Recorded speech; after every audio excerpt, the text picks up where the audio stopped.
Bueno, esto es un dispositivo territorial que pertenece a la Secretaría de la Cedronar. Hacemos atención clínica y acompañamiento a personas con problemáticas de consumo y a sus familias. Pueden acercarse de forma espontánea, acá la puerta está abierta.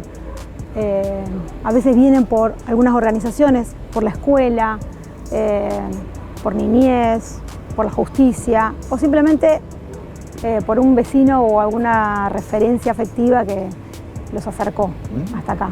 Es ambulatorio, ¿no? Es ambulatorio, exactamente. En realidad se piensa una estrategia específica para cada una de las personas. A cada uno le suceden cosas diferentes, así que pensamos con el equipo técnico algo específico y un recorrido específico para cada uno.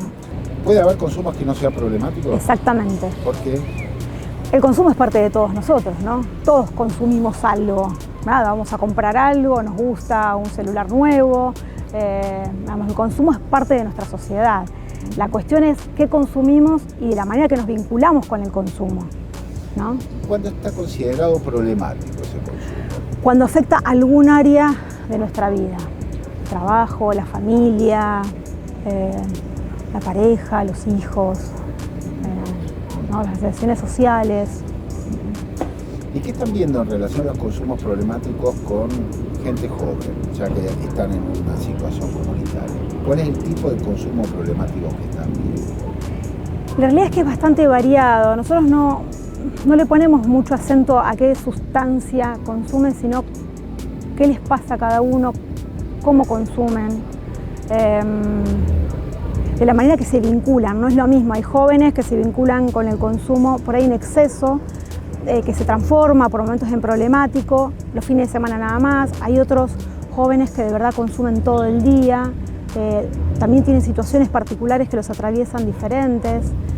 Hay que pensar cada una de estas situaciones para ver cómo abordarlas, para ver cómo acompañar, ¿no? Es bastante variada la manera que consumen los jóvenes, a pesar de que en general se juntan, ¿no? Hay como grupos en los barrios de cada uno de estos jóvenes en donde se juntan, o en una esquina, o en una casa, o en un lugar determinado a consumir, ¿no? ¿Es un problema de salud pública o es un problema...? Es un problema de salud pública. Por eso es importante, digamos, que el Estado, como esto, la Cedronar, la Municipalidad de Berazategui, esté presente pensando como política pública en cómo abordar y acompañar estos procesos. Hay una cosa, Laura, que quiero preguntarte particularmente por la modificación en el consumo de sustancias. Eso es una cosa que está modificándose permanentemente, sí. Hay una cantidad constante de sustancias nuevas, sí. Más vinculadas, digamos, a la química. Sí. ¿Qué cambio nos podés contar respecto de las modificaciones que hay en las sustancias que se están consumiendo? Con respecto a cómo le impacta a las personas. Sí. La realidad es lo que vemos en las sustancias más, en las químicas estas nuevas que van apareciendo, digamos, el impacto es como mucho mayor.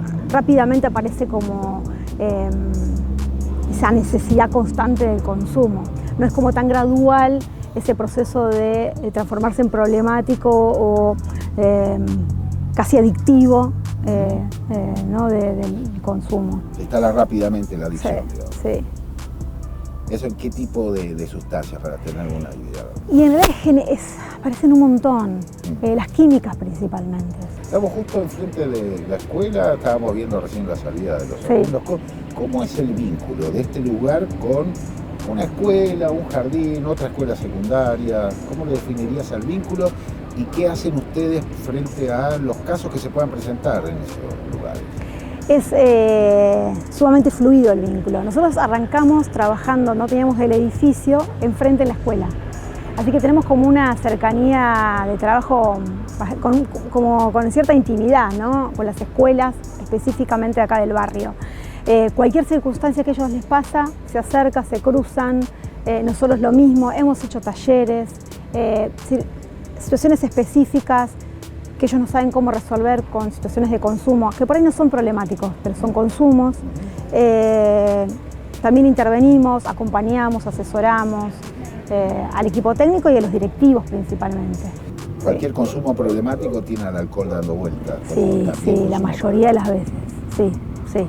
El alcohol creo que es uno de los grandes problemas que tenemos. Y eso ya que estamos en una comunidad de gente secundaria, adolescentes, ¿qué están viendo respecto del consumo de alcohol en los adolescentes? Y es complejo el consumo de alcohol, por esto, porque es legal, porque está al alcance de la mano de todos. Se empezó a trabajar, con el municipio a pensar y a cedronar con algunas campañas que tienen que ver con, verano cuidado, con pensar en cómo el Estado interviene en esas situaciones de alcohol, ¿no? En donde se desbordan. La realidad es que para el adolescente o el joven el alcohol es parte de la joda de siempre, digamos, ¿no? La cuestión es cómo consumen eso, dónde está el límite, cómo se trabaja entre todos, no solo nosotros, entre todos, para que algo de eso tenga un orden, ¿no? Un límite. No porque no puedan consumirse algo, sino para que tenga un límite algo de eso, ¿no? Nosotros trabajamos con reducción de daños acá, que no tiene que ver con la abstinencia en sí misma. Creemos que en realidad lo que hay que ir pensando es qué le va pasando a la persona y qué va pudiendo hacer con ese vínculo que tiene con el consumo, ¿no? Que empiece a encontrar una nueva manera de ir consumiendo, reduciendo los riesgos o todas aquellas cosas que los ponen en riesgo, ¿sí? Para que en algún momento algo de eso desaparezca, ¿no? El consumo desaparezca, pero en realidad es un proceso.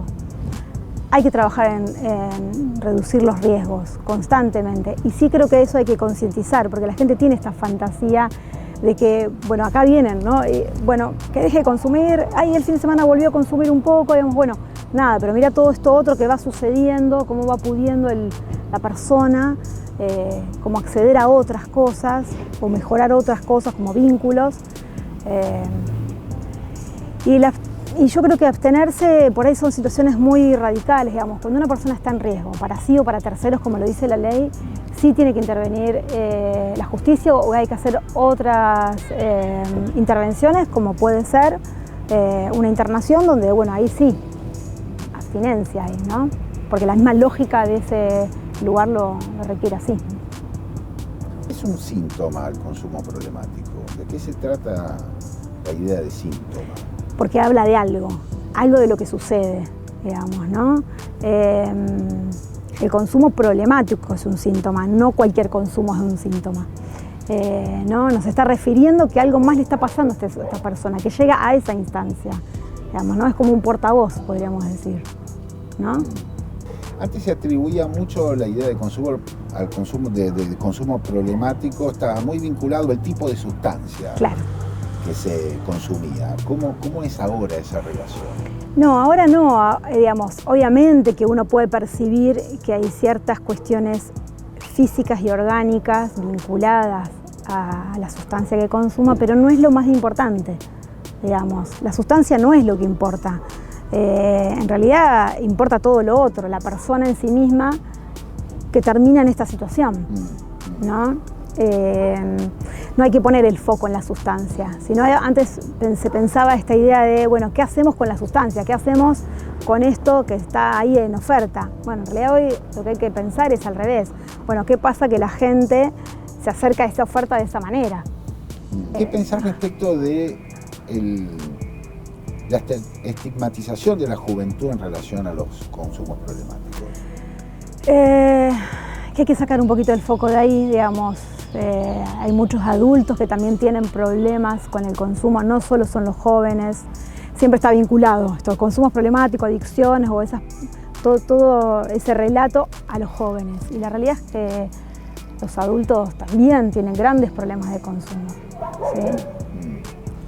¿Y tienen la misma relación con su consumo problemático los adultos que los jóvenes? ¿Cómo los podría diferenciar a la relación que establecen con su consumo problemático? Yo creo que sí es diferente, mismo por eso el abordaje tiene que ser diferente, ¿no? Cómo se pueda pensar alguna estrategia es diferente. Pensar que un adulto trabaja o tiene familia, Digamos, tiene que mantener sus casas, comer, y digamos, es sumamente diferente en la manera que consume a veces, ¿sí? Y en el impacto que tiene en su vida. Es diferente. El joven, nada, a veces hay que ver si tiene que ver con algo vinculado a su familia, cómo los atraviesa, ¿no? Más una cuestión más nuclear ahí con su familia nuclear, cómo los atraviesa, digamos, ¿no? Las problemáticas mismas, sociales o familiares. También hay una cuestión de grupo ahí que hay que evaluar siempre, ¿no? Cómo se van identificando con los grupos, con quiénes, por qué. ¿Más fácil que se acerque un adulto o un joven? Qué pregunta. No sé si hay algo que sea más fácil. La verdad que al adolescente le cuesta por sí mismo, por la propia edad, la rebeldía, a mí no me pasa nada. Pero el adulto también roza bastante por ahí, en general el adolescente es acompañado por alguien siempre, o por una institución que lo mandan, ¿sí? O la escuela, o algún familiar. En general es como que lo acompañan y lo traen un poquito, ¿no? Hay que trabajar mucho sobre eso para que quieran venir y quieran estar acá. Y el adulto por ahí pide, en su entorno, pide ayuda desde otro lugar, ¿no? Pero a ambos le cuesta. No es fácil atravesar esa puerta a decir que uno tiene problemas de consumo, ¿no? Por toda la estigmatización que estábamos hablando que hay en las sociedades, ¿no? ¿Qué puedes decir, Laura, respecto de la estigmatización que hay respecto del consumo en relación a la situación social de cada uno y cada una de esos consumidores? La realidad es que el consumo nos atraviesa a todos por igual, digamos, ¿no? La clase social lo que por ahí te va a permitir es ver qué recursos tiene cada quien para ver a qué accede, a qué no accede, las dificultades con las cuales se atraviesa, producto de esa situación o de mayor o menor vulnerabilidad, ¿no? Pero la realidad que nos atraviesa a todos, también hay que trabajar mucho en esa idea social de que los que por ahí menos tienen, más vulnerables están, son los que más problemas de consumo tienen. Esto se está dando, ¿no?, en el mundo de los adolescentes, por ejemplo. Estaba pensando en el caso en la fiesta electrónica de Rosario, ¿no? Sí. Donde, qué sé yo, una pastilla para pasar la noche cuesta 2.000 pesos. Exactamente. Mientras que un porro puede costar 300 pesos o 200 pesos. ¿Qué relación encontrás entre esas dos formas de consumo y la lectura que se hace sobre el problema que representa esas formas de consumo? ¿Se entiende? Sí, volvemos a lo de la sustancia. Por ahí la sustancia no es la cuestión, ¿no? Si es lo que vos me estás preguntando. Por eso digo que nos atraviesa a todos por igual, digamos, las clases sociales. Aquel que pueda acceder a ciertas sustancias con un costo económico mucho más alto, no significa que no siga teniendo muchos problemas de consumo como aquel que no tiene cómo costear otras sustancias, digamos, ¿no? Las problemáticas se presentan igual. Las problemáticas sociales, familiares y personales los atraviesan igual. Obviamente que cada cual con lo que padece o con lo que le sucede, ¿no?